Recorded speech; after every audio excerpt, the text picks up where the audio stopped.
What's up guys, it's JBoy here, and today I'm bringing you a brand new video. Today we are playing Chop Shop Free For All. Never played Chop Shop before. We're playing Free For All on it.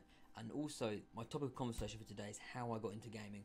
So this is sort of a challenge for me because I'm not used to doing live commentaries and like playing over the game. Usually I bring you stream gameplay or something like CSGO crate openings, which are nice and easy to record. But this one I've actually got to try and play the game and talk to you at the same time on a map that I've never played before. So I might be biting off more than I can chew, but I'll try my best. So let me start off. Call of Duty, where did that all start from? Whoa. I had a mate called Christian, who I knew from primary school, who originally introduced me to, wow, I just got the story. Who originally introduced me into MW2. Back in the day, we used to play the match. Do you remember the playoff playlist? We used to play a lot of the playoff playlist. I remember him giving me my first class with the FAL, I believe it was. And oh damn, we're doing so well. And yeah, so he really introduced me into the Call of Duty franchise. He also then made me divert off into things like Far Cry and things like that. But Call of Duty was really where my heart was at. I've owned every single Call of Duty since I've played it. I did play the Call of Duties before that, but I didn't really enjoy them. So he was really the person that kickstarted my gaming career. So whenever anyone asks me how I got into gaming, he is the main reason why I got into gaming, 100% of the way. He introduced me to MW2 and he played with me all the way through to probably late MW3, if not early Black Ops 2, when I actually left my primary school, went to secondary school, and I've had a little bit of contact with him since. Like I've Skyped him, things like that, and I've told him, I've basically thanked him for introducing me to Call of Duty. Without him, I definitely wouldn't have got into gaming. Definitely wouldn't have gone into gaming because it just wasn't something that I was interested in. I mean, it was a struggle for him to get me to play MW2 with him, but eventually, after a while, I realised I could kill the kids. And then it becomes sort of a friendly competition between the two. It was like who was better than the other one, and that's why we played a lot of the playoff things together, because we used to think we were the best players in the world. We weren't, by far. I mean, if we dropped 10 kills a game, we were doing well. We were really bad. But it wasn't so much about that then. It wasn't about going on massive kill streaks. It was about having fun. Really, I'm sure you guys also want to know what happened after that, because I didn't just start playing MW2 and that was it. We were off. I mean, I played with him all the way through to like late MW3, Black Ops 2, like I was saying. Oh, I heard someone, but I lost them. There. And after that, I moved to secondary school, where I found a new group of lads who also played the game. We got Aussie2K. What's his Twitter? I think it's Tom Tweets, or Tom Chua, I know him as. He went through numerous gamer texts when I knew him. We had iCal Lightning for a bit. What else did we have? We had loads. But there's basically us and my mate Acid or Fred. What's his one is Echo2K. K is his Twitter. And we originally played it. We made a team sort of mid Black Ops 2. And by team I mean we used to just grind out ranked play, league play, doing basically Master Prestige runs in rank play, and we would just go on and we'd stomp. But then out of the blue come a second team from my year at school, which we really weren't expecting. But it was Tom's brother. Basically Tom's brother saw what Tom was doing with us and put together his own team of people from my year, and one was a couple of years older than us. One was Jason Teddy 1, that was Tom's brother. Oh, who was on it? I'm Ream 13, or Teddy as I knew him as. We had Legit Naughty, which is Martin Lowe. Who's on? Matthew Lowe, who is Martin Lowe's brother. So we had two brothers, and then we had Tom's brother competing against us. And we had quite a fierce rival. Hey, Barrage Dave Q was in my game. I don't even know. Or DeCuve. I don't even know. But yeah, we basically were quite a competitive rivalry between us. Like we used to always play against each other, and we'd always play like competitively game, and it was like every weekend we were doing this. Really what gave me my fuel for going through for this. And then we lost Tom to the other team coming in late Black Ops 2, going into Call of Duty Ghosts, and then we picked up another person from my year at school. I think we'd go for Detroit, and his name was Jack. I'm trying to think what his game tag was. Havoc. And we played like halfway through Ghost. Now we weren't good, but we got to like the finals of the EGL Cup, midweek cups, things like that. So at the time, that was quite big for me because I'd never done that well. After that, right, our team split because Acid, which was Echo 2KK, which is Fred, didn't want to play competitive Call of Duty anymore. He's bored. And when that happened, Oz, who's Aussie 2K, didn't want to play competitive anymore. He wanted to move over to sniping, which he did for a while. He got very successful, and then he quit and started giving up. And I don't really understand why he did that, but it was around about the times of our GCSEs. It weren't that long ago. He did it. It was end of year 9, coming into start of year 10, where things started to get serious. But after that, it was just left with me and Havoc, and I picked up one player, Gino, who I played with for basically the whole of Ghosts. It was a really nice lad. Gino, and who else did we pick up? Oh, and then we went through loads of fourths in that game. We probably went for about 20 fourths. I wouldn't be able to rattle them all off. But it's I think his name is the Gino, GWG or something like that. That's his gamer tag at the moment. But we played all the way through, and we really weren't any good.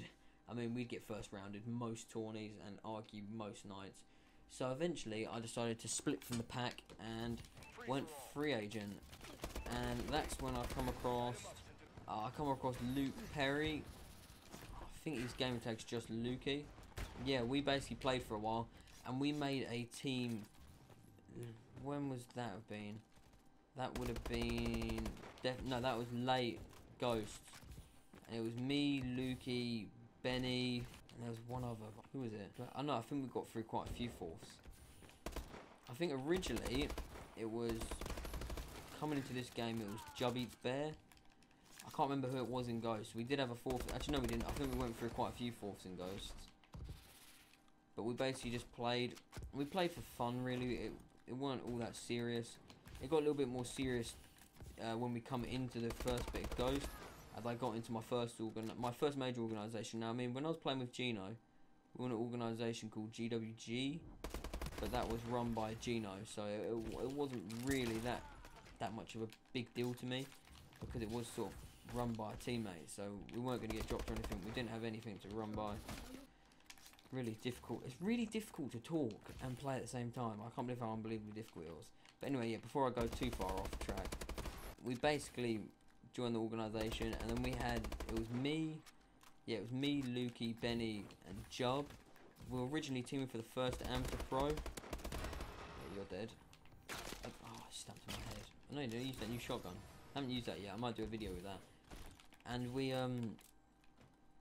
were okay. We weren't amazing. Like, we'd get halfway through tourneys and then get knocked out. We won a lot of Twitter tourneys, but that's really about it. That was really where the base of our motivation come from. And then that's when we got picked up by the Evil organisation, which was a brilliant organisation when it was there. I don't think it was up for long. I think it was an organisation for about 2-3 months, but it did well the whole time it was up. Shout out to Evil Benno, and well, I think he's given up doing competitive now. But yeah, shout out to him and the rest of the staff at Evil for putting me in my first org and giving me that steed. And that's actually no, it wasn't. It was earlier than that. I saw Black Ops 2 when I started streaming. I was streaming in the good. Oh wow, that was a 2-bar. I was streaming in the good old 360p because I had less than a 1 upload. But I was determined I wanted to stream because I saw people like Nature and Scumpy seeing huge success from streaming. So I decided that was something that I really wanted to do. And I also started this YouTube, JBoy MLG, round about when I got into Evil with that. But anyway, we were in Evil for about 2-3 months.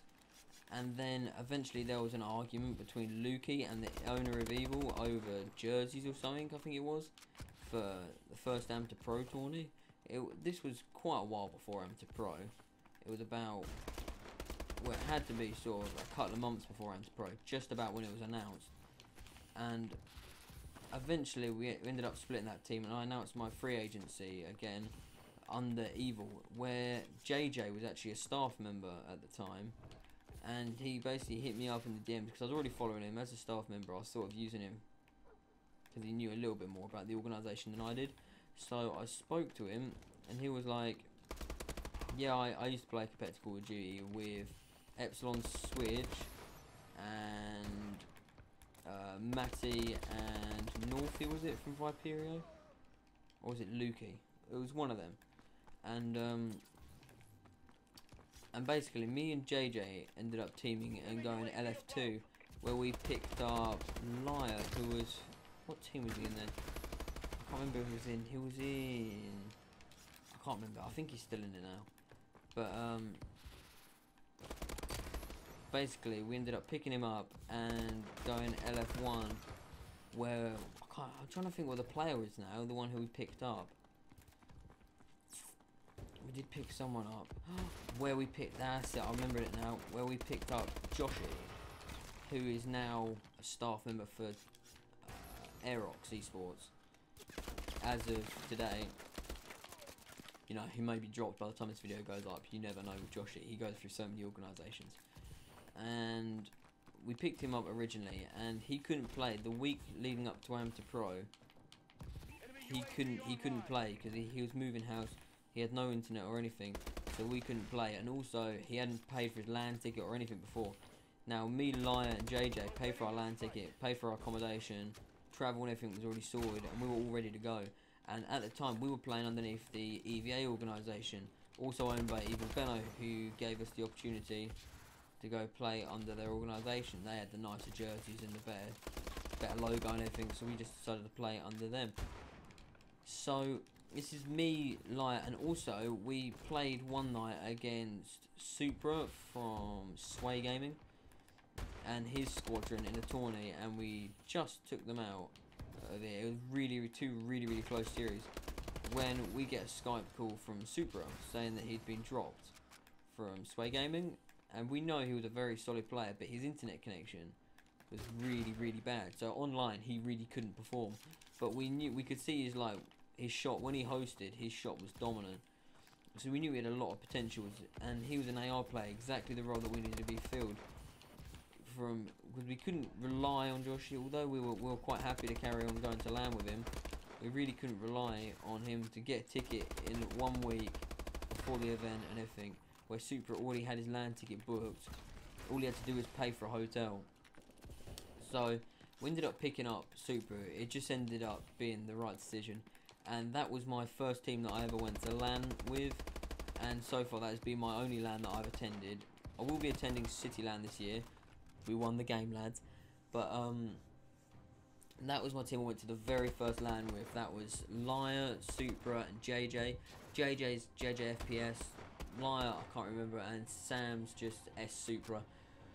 Who, by the way, Sam is like 7 million foot tall and about 7 foot wide. He's unbelievable. He is literally built like a rugby player. I went and picked him up from the train station because I was going to take him up to LAN with me, and I was like, Christ. You've got to be cautious around him. Like, if you don't see you and he trod on you, you're gone. You crushed your LAN. But so yeah, that was my first team I ever went to LAN with. After that, I hopped between teams, because after that we decided that my slaying power as an OBJ wasn't powerful enough to carry us further and further. So we ended up splitting, and it was JJ, Liar, and Sam all stuck together. And Liar and Sam have stuck together basically since. I haven't seen them split at all. Maybe for like a week, but I haven't seen them split for any longer than that. And I ended up going free agent. I played under loads of different teams. I even went back teamed with Lukey for a little bit. I played with Legacy. I've played with all sorts of players. I've literally played with every player in the EU COD scene, trying to find a proper team to settle down on. But only recently have I found NJH or Nick, and also who I call Ethan. They're the two I'm sticking with at the moment, and we're LF1 at the second. We played with Lukey today from Limitless, because that's the organisation we're under.